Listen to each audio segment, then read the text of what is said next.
La nuit était lourde quand Nia arriva à Yopougon. Les briques rouges, les bars maquis encore bruyants et les lampadaires défectueux accentuaient son malaise. Chaque pas résonnait comme s'il était suivi. La localisation indiquait une vieille cour commune.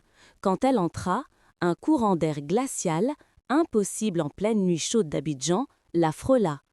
L'ombre longea un mur, comme un avertissement silencieux. Dans un coin de la cour, un téléphone vibrait au sol. C'était celui d'Idriss. L'écran fissuré affichait une dernière note vocale non lue.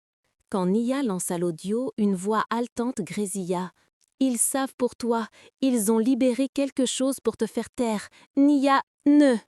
Le message s'interrompit brusquement par un bruit sourd. Un frisson remonta la colonne de Nia. L'ombre se dessina sur le mur, plus grande qu'avant, comme si elle grandissait à mesure que la vérité approchait. Nia sentit un souffle froid. Lorsqu'elle se retourna, sur la poussière du sol, une phrase sinueuse, gravée par un doigt invisible, apparut. « Tu n'es pas seule ». Elle comprit alors, l'ombre n'était plus un simple témoin. Elle intervenait, peut-être pour la protéger, peut-être pour la pousser vers une vérité interdite. Une porte métallique au fond de la cour grinça. Un jeune garçon apparut, les yeux grands ouverts de peur. Il murmura « Madame, ils ont emmené ton amie. Dans l'ancienne école blanche, celle qui a brûlé il y a longtemps. Personne n'y va, sauf eux. » Nia hésita. La rumeur de l'école blanche traînait depuis des années. Un incendie jamais expliqué, des disparitions, des rites et des silhouettes vues dans les couloirs.